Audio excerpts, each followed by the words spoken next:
We have got a tunnel house that we've just put up and we need some way of watering it. We have a pond but no electricity and no infrastructure. So this is our off-grid solution to getting water from the pond up to the tunnel house and watering our plants. What setups have you tried? If you have any tips or tricks for me, or any ideas ideas of some connectors that may connect better from the 8mm up to the 12mm hose, please let me know in the comments below. So we have put up our tunnel house. It is massive. It is absolutely massive. It covers 100 square meters, which is about 1,000 square feet. And we have moved a whole lot of the manure from our animal sheds up into here, which is very exciting. It's the first lot of worms we have ever seen on the property, and some of it has broken down beautifully and is wonderful and ready to plant in, and some of it was kept out of the rain. Unfortunately, it hasn't composted down. It is so dry, it's repelling water, and if we add some moisture to it, we're hoping that it will break down. My tomato plants are doing great guns. They're growing really well, and I think they're going to need planted out probably in the next 2 weeks. So my solution here is to try and wet this down, put some polythene over the top to try and balance the moisture, and hope that it can start breaking down nice and quickly. I was racking my brains at some stupid time of night and realized that I had bought a 12-volt diaphragm pump from AliExpress a while ago that we're going to use hopefully in our cabins when we build those, just to give us some water pressure, hopefully to have a shower. We also have this car jump start pack, which of course is also a 12-volt, and so I charged it up and thought with its wee clip things on the end, I could probably clip those onto the pump's wires and in theory make the pump go. So we got all of the hose that I could find lying around, and we took them all over to the section and laid them all out, and thankfully we just had enough to reach.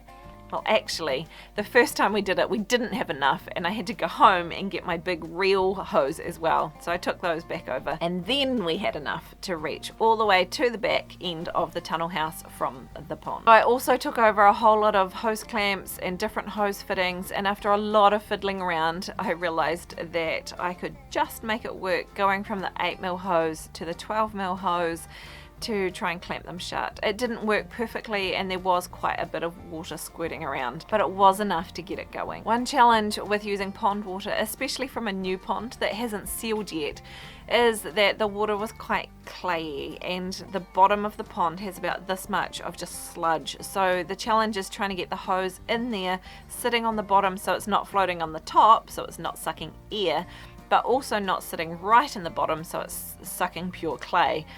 So we found a rock, and we have taped the hose onto the rock and then set the rock out into the pond.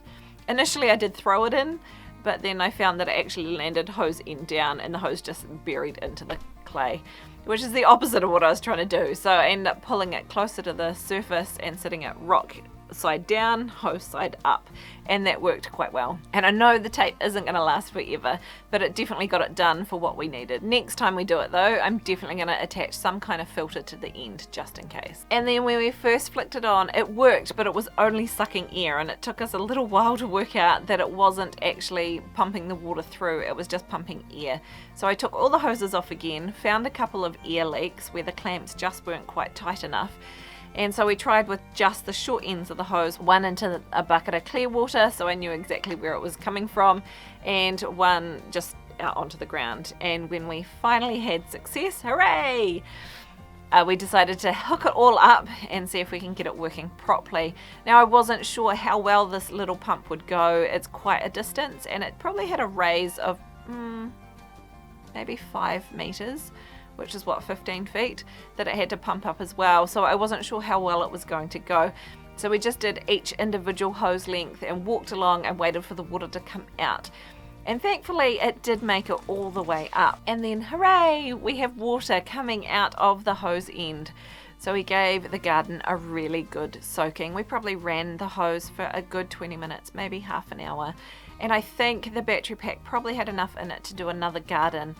But I had run out of black polythene, so that will have to wait for another day. Once the garden was really nice and wet, we rolled out the polythene to help seal that moisture in. And now we know we have a great off-grid water system. That means we can get water from our pond up to the garden area, which is fantastic.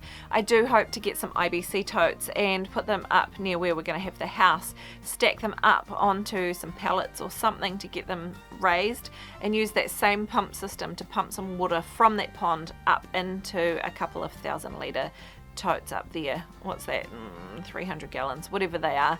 Big totes anyway, and that will give us some water pressure down to where the garden is, and hopefully that means that, because at the moment when it rains that pond overflows, so it's really full, so we could afford to suck some water out of it and not struggle with how deep the pond is. The other next thing we're going to be looking at doing is putting some guttering on the top of this tunnel house to collect the water off there, so be sure to keep an eye out for that video as well. If you want to find out how we water our current tunnel house at our current place using a grey water solution, check out this video here. I'll see you in the next one.